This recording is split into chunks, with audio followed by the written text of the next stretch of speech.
इस लेसन में हम chapter number 3 integration exercise 3.5 start कर रहे हैं और हम क्वेश्चन नंबर 1 इसका सॉल्व करेंगे। क्वेश्चन हमारे पास है आई मीन्स हमने इंटीग्रेशन करनी है 3x plus 1 divided by x square minus x minus 6 dx। देखिए एक्सरसाइज बहुत ज़्यादा इजी है, इसलिए कोई परेशान होने की ज़रूरत नहीं है, लेकिन क्वेश्चन थोड़े लेंथी हैं और मैं कोशिश करती हूँ कि स्टेप बाय स्टेप आपको इजी करके समझाऊं ताकि आपको कॉन्सेप्ट बिल्कुल क्लियर हो जाए। तो देखिए थोड़ा सा ये क्वेश्चंस इस एक्सरसाइज के हमारे डिफरेंट हैं। क्या है कि integration of 3x plus 1 divided by x square minus x minus 6, ये क्वाड्रेटिक इक्वेशन है जिसको हमने ये 7th या 8th ग्रेड में हम इसके फैक्टर्स भी बनाते हैं। और यहाँ मैं आपको इसके फैक्टर्स भी बनाना दोबारा सिखा देती हूँ अगर आप भूल गए तो कैसे होती हैं। देखिए बहुत सिंपल है। न्यूमरेटर को 3x प्लस 1 हमने एज इट इज लिखना है। एक्स स्क्वायर फैक्टर कैसे होते हैं कि ये फर्स्ट टर्म जो है एक्स स्क्वायर आपने एज इट इज लिखनी है, माइनस 6 को भी आपने एज इट इज लिखना है। यहाँ पे हमारे पास क्या है, सेंटर में है हमारे पास माइनस एक्स। यहाँ पे हमने दो टर्म्स इस तरह लिखनी होती है कि अगर हम उनको प्लस और माइनस करें तो ये बीच में जो सेंटर में माइनस एक्स है यही आ जाए, और जब हम उनको मल्टीप्लाई करें तो देखें ये फर्स्ट और लास्ट टर्म क्या हो जाएगा, इसका प्रोडक्ट 6x स्क्वायर आ जाए। क्या मैंने कहा कि फर्स्ट और लास्ट टर्म को हमने एज इट इज लिखना है, माइनस एक्स की जगह हमने यहाँ टू टर्म्स इस तरह लिखनी होती हैं कि हम उसको प्लस और माइनस कर लें तो माइनस एक्स आए। जैसे क्या हुआ, मैं लिखूं माइनस 3x प्लस 2x। देखें ये माइनस 3x है, ये प्लस 2x है। माइनस 3x में से जब 2x माइनस होंगे तो माइनस एक्स रह गया। यही मैंने कहा कि टू टर्म्स हमने ऐसी लिखनी है कि प्लस और माइनस करें तो हमारे पास ये बीच वाला आ जाए। और अब इन दोनों को जब हम मल्टीप्लाई करेंगे तो 3 2 टाइम्स 6 और इसकी भी पावर 1 है, इसकी पावर 1 है, 6x स्क्वायर हो जाएगा। जब इसको मल्टीप्लाई करें तो ये फर्स्ट और लास्ट टर्म का प्रोडक्ट है 6x स्क्वायर। इस तरह इसकी फैक्टराइजेशन होती है और ये हमने बहुत अच्छी तरह सीखी हुई भी है। 11th ग्रेड में भी हमने इसके काफी क्वेश्चन किए हैं, लेकिन 7th और 8th का काम है ये। अब आपने क्या करना होता है, ये फैक्टराइजेशन हो गई, ये हमारे पास एक सेट हो गया, ये एक सेट हो गया, इनमें से हमने कॉमन लेना है, इसमें से हमारे पास x कॉमन आया और यहाँ हमारे पास हो गया x माइनस 3 ब्रैकेट में प्लस 2। यहाँ से हमारे पास इस सेट में से 2 कॉमन आया और हमारे पास रह गया इंटू x माइनस 3। लेकिन ये याद रहे कि जब हम इस तरह की फैक्टराइजेशन करते हैं कि प्लस और माइनस करें हम तो बीच वाला आ जाए और मल्टीप्लाई करें तो प्रोडक्ट आए, तो याद रहे जब हम उनमें से सेट बना के कॉमन लेते हैं तो दोनों पैरेंथेसिस में एग्जैक्ट सेम आना चाहिए, साइन भी सेम होने चाहिए, अदरवाइज क्वेश्चन सही नहीं होगा आपका। तो हमारे पास देखें x माइनस 3 x माइनस 3 दोनों पैरेंथेसिस में एग्जैक्ट सेम है। तो आप न्यूमरेटर को आप एज इट इज लिखें, 3x प्लस 1 हमने एज इट इज लिखा और इसमें ये जो सेम है इसमें हम इसको एक दफा ले लेते हैं क्योंकि इन दोनों में अब ये कॉमन है, x माइनस 3 इंटू यहाँ क्या रह गया, यहाँ x प्लस और यहाँ प्लस 2 रह गया, x प्लस 2 हम लिख लेते हैं dx। ये हमारे पास बन गई, इसको हम कहते हैं ये इक्वेशन 1 बन गई। देखिए इसको मैंने इक्वेशन 1 नहीं कहा क्योंकि इसके डिनोमिनेटर में हमारे पास क्वाड्रेटिक फार्मूला मौजूद था। क्वाड्रेटिक हमने यहाँ पे इसकी फैक्टराइजेशन की और फिर हमने जो फैक्टराइजेशन करने के बाद इसको मजीद सिंप्लीफाई किया। देखें 3x plus 1 divided by x minus 3 into x plus 2, इसको मैंने इक्वेशन 1 कहा है और ये इक्वेशन 1 आखिर में हम यूज करेंगे, इसलिए आपने इसको अच्छी तरह याद रखना है कि ये इक्वेशन 1 है। अब क्या है, ये पार्शियल फ्रैक्शन बन गए। देखें ये इसके डिनोमिनेटर में एक ये है x minus 3 into x plus 2, तो हम यहाँ लिख सकते हैं using partial fraction for solution. लिख लें यहाँ पे, now using partial fraction for solution।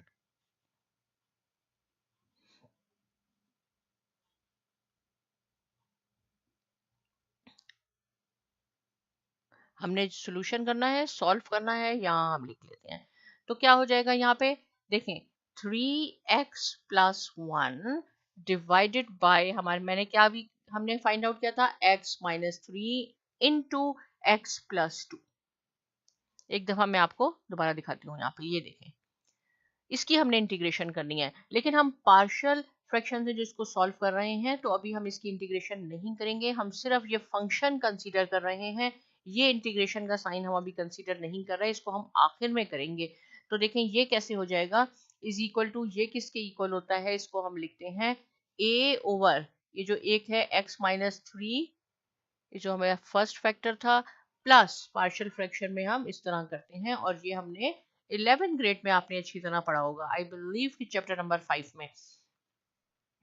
अब क्या है, 3x plus 1 divided by x minus 3 into x plus 2, और यहाँ पे भी हमारे पास x में, लेकिन मैं एक और स्टेप करती हूँ, पहले हम इसका एलसीएम लेके सॉल्व करते हैं। ये आपकी लेफ्ट हैंड साइड आपने एज इट इज लिखनी है, x minus 3 into x plus 2 को, और यहाँ देखें ये फ्रैक्शन है, और फ्रैक्शन का भी हमने बहुत बेसिक क्लासेस में ही सीखते हैं कि हम एडिशन और सब्ट्रैक्शन उसकी एलसीएम से करते हैं। तो ये दोनों डिफरेंट हैं, इसके दोनों एलसीएम होंगे। सॉल्व करने का क्या तरीका है, पहले ए से देखते हैं।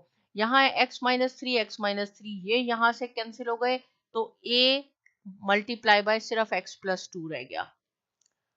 अब हम b पे आ जाते हैं, लेकिन साइन जरूर लगाना है, प्लस b के डिनोमिनेटर में x प्लस 2 है, यहाँ x प्लस 2 है, ये हम कंसिडर नहीं करेंगे, ये दोनों कैंसिल हो गए, यहाँ आ जाएगा हमारे पास x माइनस 3। अब देखें ये डिनोमिनेटर भी इज इक्वल टू के, ये लेफ्ट हैंड साइड है, ये राइट हैंड साइड है, ये दोनों सेम है, ये कैंसिल हो गई, यहाँ हमारे पास रह गया 3x plus 1 is equal to a into x plus 2 plus b into x minus 3, और इसको हम कह देते हैं कि ये इक्वेशन 2 हो गई हमारे पास। आखिर में हमने इस पे करना है, इसको मैं a कर देती हूँ क्योंकि ये बहुत इंपॉर्टेंट इक्वेशन है, आखिर में हम इसको यूज करेंगे। देखें कहाँ से लिखा, ये दोनों डिनोमिनेटर सेम थे, एग्जैक्ट सेम थे, साइन भी सेम थे, कैंसिल हो गए, 3x plus 1 is equal to आपके पास ये हो गया। अब हमने 1 बाय 1 यहाँ से क्या करना है, a और b की वैल्यू फाइंड आउट करनी है। और a और b की वैल्यू कैसे फाइंड आउट होगी, एक दफा हम x plus 2 is equal to 0 put करेंगे, और एक दफा हम x माइनस 3। अगर मैं यहाँ पे लिखूं, सपोज पहले हम किसको करना चाहते हैं, हम x माइनस 3 को, चलिए हम x माइनस 3 को कर लेते हैं। यहाँ पे अगर मैं लिख लूं कि put x minus 3 equal to 0, ये राइट, तो ये किसके इक्वल हो जाएगा, देखिए x minus 3 is equal to 0 है, तो x की क्या वैल्यू है, ये 3 इज इक्वल टू के राइट साइड पे आ जाएगा, तो x इज इक्वल टू 3 हो जाएगा। पुट x, यहां मैं लिख देती हूँ, चले, put the value of x in equation 2, और ये हमारे पास इक्वेशन 2 है। इक्वेशन 2 में जहां जहां आपके पास x होगा, देखिए यहाँ x है, यहाँ x है, यहाँ x है, आपने वहां 3 लिखना है। तो क्या करते हैं, देखें 3 मैं डायरेक्ट लिख देती हूँ, 3 मल्टीप्लाई बाय 3 प्लस 1, यहाँ लिखते हैं 3 मल्टीप्लाई बाय 3 प्लस 1, ये आपके पास लेफ्ट साइड आ गई, और राइट साइड में क्या था, a, x की जगह मैंने आपको क्या कहा है कि x की क्या वैल्यू हमने ली है, 3, तो 3 प्लस 2, 3 प्लस 2, और b पे क्या हो जाएगा, b है x माइनस 3, और x की वैल्यू है 3 माइनस 3, ये हो गया, ये हो जाएगा 3 टाइम्स 9, चलें स्टेप बाय स्टेप करते हैं, ये हो जाएगा a और 3 प्लस 5 प्लस b 3 माइनस 3, ये हो जाएगा 0, तो ये हो गया हमारे पास 10 इज इक्वल टू 5a, क्योंकि ये तो 0 है। अब हमें a की वैल्यू चाहिए, बहुत सिंपल, बच्चों वाले बता देती हूँ कैसे a की वैल्यू फाइंड आउट करते हैं। हमें ये a के साथ 5 नहीं चाहिए, हमें सिर्फ a की वैल्यू चाहिए। तो सबसे पहले देखें 5 में और a में क्या रिलेशन है, ये मल्टीप्लाई हो रहे हैं, तो इसका ऑपोजिट क्या है, डिवाइड। 5 से आपने इसको भी डिवाइड करना है, 5 से आपने इसको भी डिवाइड करना है, ये दोनों आपस में कैंसिल हो गए, 5 1 टाइम 5 2 टाइम्स 10, तो हमारे पास आ गई a की वैल्यू 2, राइट, a की वैल्यू 2 हो गई। अब हमें b की वैल्यू फाइंड आउट करनी है, तो मैंने आपको यहां बताया कि पहले हमने x minus three is equal to 0 किया। अब हम x plus two is equal to 0 करेंगे इसको, इस वैल्यू मालूम करने के लिए। तो हम लिखेंगे now x plus two is equal to 0 which implies that x is equal to minus two. ये हमारे पास हो गई। अब इस सेम इक्वेशन में जो इक्वेशन 2 थी हमारे पास, इसमें जहां जहां x है पहले हमने 3 पुट किया था, अब हम माइनस टू इसकी वैल्यू लगाएंगे। राइट तो मैं यहां लिख देती हूं now put the value of x in equation 2 again. और इक्वेशन 2 में यहाँ पे ये डायरेक्ट देखें 3, यहाँ पे हमने माइनस टू लगाना है। 3 माइनस टू प्लस 1, राइट ये एक हो गई इक्वल टू a, और यहाँ लिखेंगे minus two plus two plus b, और b की देखें इसमें मैं वैल्यूज पुट कर रही हूँ, यहाँ है minus two minus three, minus two minus three. अब इसको हम सॉल्व कर लेते हैं। ये है minus six plus one equal to a, और अब a जीरो होगा। एक दफा लास्ट टाइम हमारा देखें यहाँ b जीरो हुआ था क्योंकि b की वैल्यू थी, यहाँ a जीरो है, और प्लस b, और इसको ऐड कर लेंगे माइनस फाइव हो जाएगा which is equal to minus five is equal to minus five b। यहाँ से मैं डायरेक्ट भी बता सकती हूँ आपको क्योंकि यहाँ पे भी माइनस फाइव है, यहाँ पे भी माइनस फाइव है, इज इक्वल टू की अगर लेफ्ट साइड और राइट साइड पे एग्जैक्ट सेम है विथ साइन भी सेम है तो ये आपस में कैंसिल हो जाते हैं। तो b की वैल्यू हमारे पास आ जाएगी b इज इक्वल टू 1। यही हम अभी फिलहाल काम कर रहे थे कि हम a की और b की वैल्यू फाइंड आउट कर रहे थे। a की वैल्यू आ गई 2, b की वैल्यू हमारे पास आ गई 1। अब देखें ये जो हमारे पास इक्वेशन है a, जिसको मैंने कहा था जहां a लिखा है वहां हम a की वैल्यू लिखेंगे, और जहां b है वहां b की वैल्यू लिखेंगे।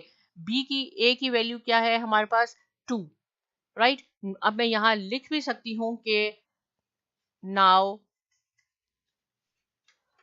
Put the values of a and b in equation a, right. एक दफा मैं इक्वेशन a यहां दोबारा लिखती हूं ताकि भूल ना गई हो और क्लियर हो जाए हमारे पास कि ये equation x minus three into x plus two equal to a। और एक दफा मैं अभी आपको दोबारा भी ये दिखा देती हूँ कि यही इक्वेशन है हमारे पास b x प्लस टू। देखें यही इक्वेशन है, इसको मैंने a कहा था।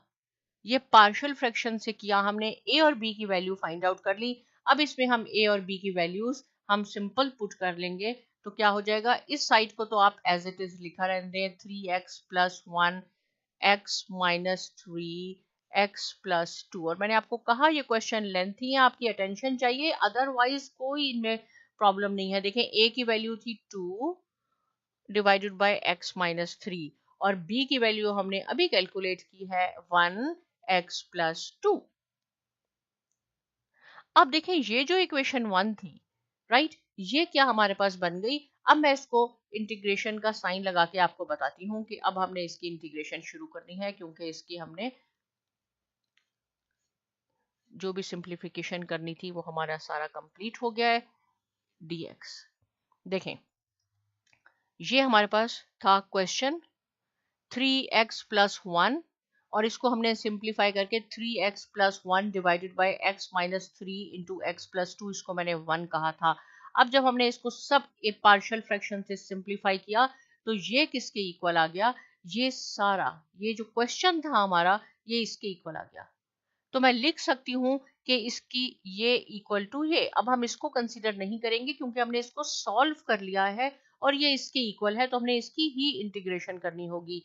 x minus three plus one over x plus to D x, right. ये क्वेश्चन जो था हमने सॉल्व करके इसके इक्वल किया, ये इसके इक्वल है तो हमने इसकी इंटीग्रेशन करनी है। बीच में प्लस है, हम इसकी इंटीग्रेशन सेपरेट करते हैं। तो कैसे सेपरेट हो जाएगी इसकी इंटीग्रेशन, ये हो जाएगी इंटीग्रेशन ऑफ, इंटीग्रल का साइन हमने लगाया x minus three dx plus integral of 1 over x plus 2 dx। अब देखें 2 कांस्टेंट है, हमने इसे बाहर ले लिया, अंदर रह गया x माइनस 3 dx प्लस ये 1 है, that is fine, x plus 2 dx। अब आप देखें x माइनस 3 ये हमारे पास फंक्शन है डिनोमिनेटर में, न्यूमरेटर में इसका डेरिवेटिव मौजूद है। x का डेरिवेटिव क्या है 1, यहाँ पे भी x का डेरिवेटिव क्या है 1। कैसे होता है यहाँ पे, ये ऐसे होता है कि अगर सपोज आपके पास, यहाँ लिख देती हूँ f ऑफ x, ये फंक्शन है और फंक्शन का अगर आपके पास डेरिवेटिव ऊपर मौजूद है, ये फंक्शन है, 3 का डेरिवेटिव ये कांस्टेंट है, इसका डेरिवेटिव क्या होगा 0, सिमिलरली 2 का डेरिवेटिव होगा 0, तो इसका डेरिवेटिव x का क्या है 1, इसका भी 1 जो ऊपर मौजूद है। जब फंक्शन का डेरिवेटिव ऊपर मौजूद होता है तो उसकी इंटीग्रेशन होती है natural log of function f of x, जो भी फंक्शन हो। तो देखें यहाँ तो बहुत आसान हो गया, 2 तो एज इट इज हुआ, ये हो गया नेचुरल लॉग ऑफ, ये नेचुरल लॉग ऑफ, मैंने आपको कहा इसका डेरिवेटिव ऊपर मौजूद है, नेचुरल लॉग ऑफ फंक्शन, तो फंक्शन हमारे पास है x minus 3 plus same thing इसका डेरिवेटिव ऊपर है natural log of x plus 2 constant of integration c, ये इसका आंसर हो गया। लेकिन एक चीज और मैं आपको बता देती हूँ, अगर आपकी बुक्स में ऐसा आंसर नहीं है तो आप इसको लिख सकते हैं 2 natural log x minus 3 into x plus 2 plus C, इसको ऐसे भी लिख सकते हैं, ऐसे भी लिख सकते हैं। ये मैंने क्यों लिखा, इसके लिए मैं एक और चीज बताती हूँ आपको। अगर आपके पास है natural log of a plus natural log of b, देखें ये एक नेचुरल लॉग के साथ टर्म आ गई आपकी, फिर प्लस है, फिर नेचुरल, तो इसको हम कैसे सॉल्व करते हैं, नेचुरल लॉग आप एक दफा लिखते हैं और जो भी इसके साथ है उसको आपस में मल्टीप्लाई करते हैं। तो देखें यहाँ पे भी है natural log of x minus 3, फिर प्लस है, सेम यही चीज यहाँ अप्लाई हो रही है, इसलिए हमने नेचुरल लॉग लिखा और x माइनस 3 और x प्लस 2 को मल्टीप्लाई कर दिया। यहाँ पे भी आपका आंसर बिल्कुल ठीक है, अगर आपने फर्दर करना है तो ये इसका आंसर है। इससे रिलेटेड कोई क्वेश्चन आप जरूर पूछिए, साइमा एकेडमी को भी सब्सक्राइब कीजिए और बहुत शुक्रिया।